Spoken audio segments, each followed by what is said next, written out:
O desejo de durar. Porque um dia eu me cansei de seus encantos. Voltaire. Como se forma um casal? O que o faz manter-se? Reconhecemos o fundo sobre o qual se desenvolvem as revistas femininas.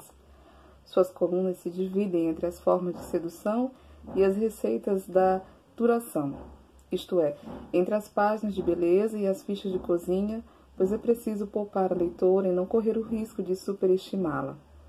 Por que perenizar uma aliança? Raramente se faz essa pergunta.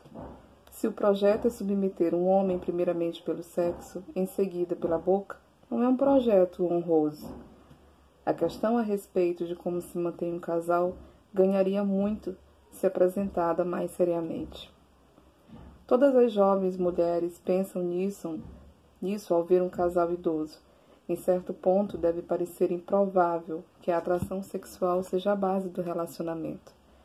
Como ele pode resistir a isso? Perguntam-se as moças apavoradas. E se ele não a deseja, por que ficam juntos?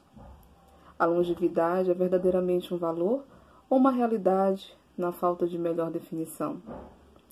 Perguntar-se o que faz um casal ficar junto significa interrogar-se sobre o que faz com que um casal seja um casal.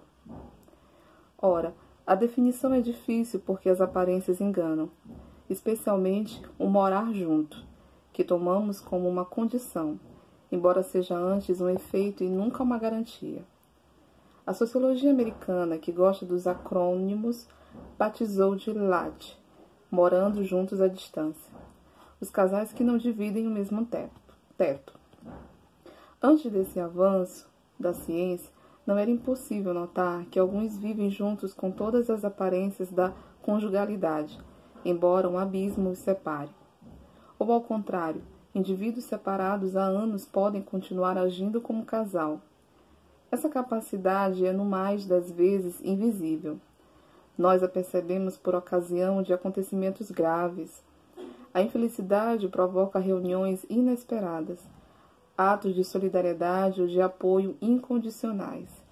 Os primeiros anos da epidemia de AIDS, que foram terríveis, revelaram casais entre pessoas que não viviam juntas, que às vezes não se viam mais ou muito raramente, e que poderíamos acreditar inteiramente absortas em objetivos pessoais, entregues ambas a projetos de carreira. De fato, não era da caridade que se tratava, mas da realidade do casal, que escapa a qualquer percepção externa. O que faz um casal é a decisão de pôr o outro no centro de sua vida. Tal decisão pode ser tácita ou formulada. No segundo caso, ela pode ser discreta ou pública. Se o casamento reforça o compromisso, e ainda assim não é certeza, o compromisso pode também dispensar toda publicidade. A vida de casal precede a instituição do casamento e não se reduz a ela. O outro é o centro e assim deve permanecer. Sendo assim, o que fazer dele?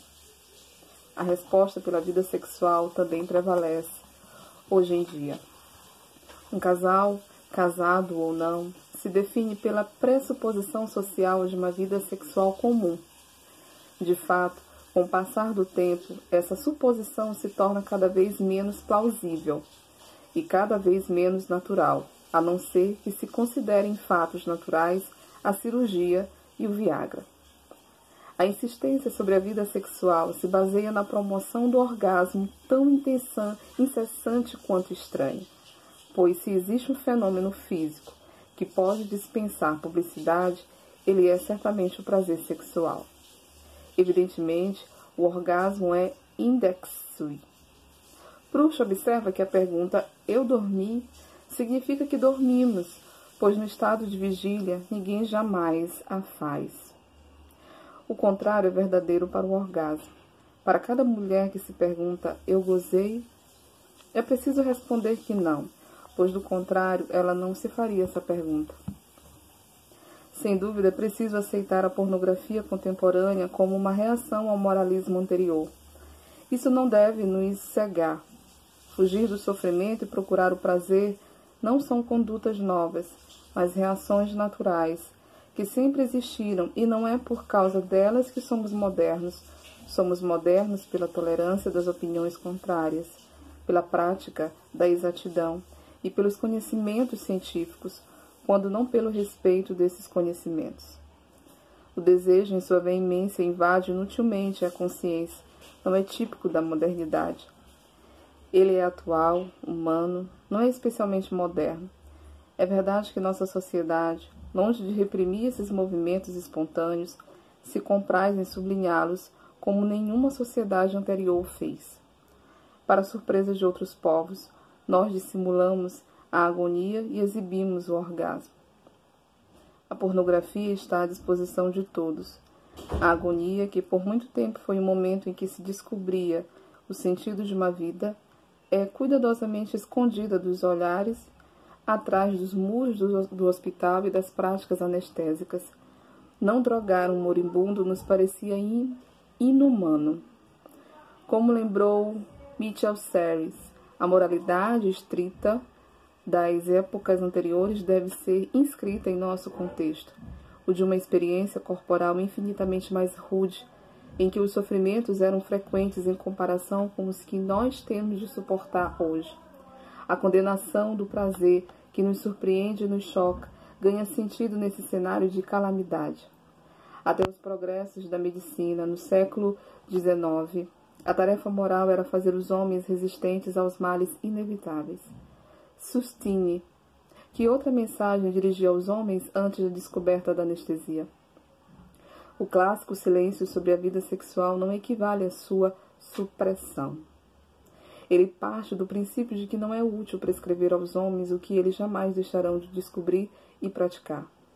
A persistência da vida sexual é uma alegria da qual seria um erro nos privar, enquanto ela existisse em esforço e enquanto os prazeres que dela retiramos não excederem o mal de buscá-los para si. Obrigar-se à sexualidade para corresponder aos cânones da época é uma configuração nova. Uma vida sexual que se mantém por acreditar no valor da sexualidade corre o risco de ser decepcionante, tão sumária e coagulada quanto o conformismo do qual procede. Práticas sexuais também podem persistir como testemunho da benevolência mútua, mas não ganhamos em todas as frentes. A sexualidade branda, por mais amável que seja, não deixa de ser uma sexualidade conservadora. Ela perdeu a vivacidade da surpresa e do risco para entrar num regime de economia bem regulada.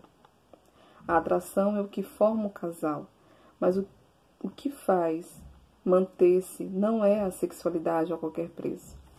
O modelo do casal gamelar reluz em todos os casais, por mais sexualizados que sejam. Por detrás do cinema de intensificação, dos papéis, os músculos de Tarzan ou as graças de Jane, a aspiração a eles aparece, quer como pausa, quer como repouso. Estar juntos e ser semelhantes, estar no ninho, ser apenas um. Essa identidade imaginada não é o mesmo que a semelhança imediata e real de um casal do mesmo sexo. Outras diferenças, notadamente de idade ou de raça, podem, sem dúvida, exercer, num casal homossexual, o papel excitante e separador da divisão sexuada. Num casal heterossexual, a identidade não é o dado primeiro, imediato e flagrante. Ela é entrevista, quer temida, quer desejada, através do fato compacto da diferença sexual. Percebemos a identidade sob a divisão, uma identidade instável que possui algo da ilusão, do temor e da esperança. Da ilusão, porque parece que a alcançamos na desconstrução do prazer, na descontração do prazer, mas sem dúvida só a alcançamos para perdê-la novamente. Do temor, porque todos temem a idade que apaga o prazer. E da esperança também, como se o casal fosse o lugar em que se testa nossa comunidade. O que faz os casais permanecerem juntos? Talvez a inércia, e nesse caso, o destino deles não teria nada de invejável.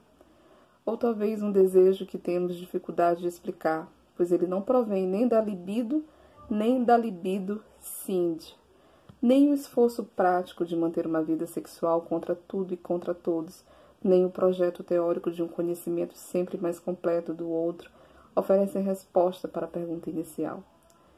François Julian sugere um aprofundamento ilimitado da intimidade, mas essa proposta tem algo de pouco convincente.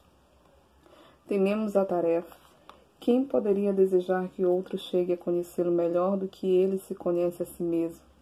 E por que, aliás, esse outro desejaria? As respostas inflexíveis pelo sexo ou pelo conhecimento não satisfazem inteiramente. Essas duas libidos colaboram para a relação sem dúvida, mas a sexualidade costuma ser limitada no tempo. A menos que seja absolutamente caseiro, dificilmente podemos ignorar que um corpo desconhecido excita mais que um corpo familiar. É o que diz Egret, personagem de Marivaux, quando está prestes a trair um compromisso anterior. Carrise. Não é que ele tenha mais mérito, é que ele tem a vantagem de ser recém-chegado. Eglet. Mas essa vantagem é considerável. É apenas por ser recém-chegado? Apenas por ser outro? Quanto ao conhecimento, ele abre sem dúvida um campo inesgotável, mas forma um objetivo estranho. No quadro de uma relação analítica, podemos admitir que um terapeuta deseja saber sempre mais a respeito do analisado. Seu objetivo é curar, pelo menos aliviar, mas se se trata de viver, o que leva a progredir no conhecimento do outro? Não compreendemos que motivo pode haver para tal aprofundamento, a não ser o mais ciumento desejo de posse. Porque gostaríamos de saber tudo do outro. Cada um vive consigo sem se preocupar em saber tudo de si.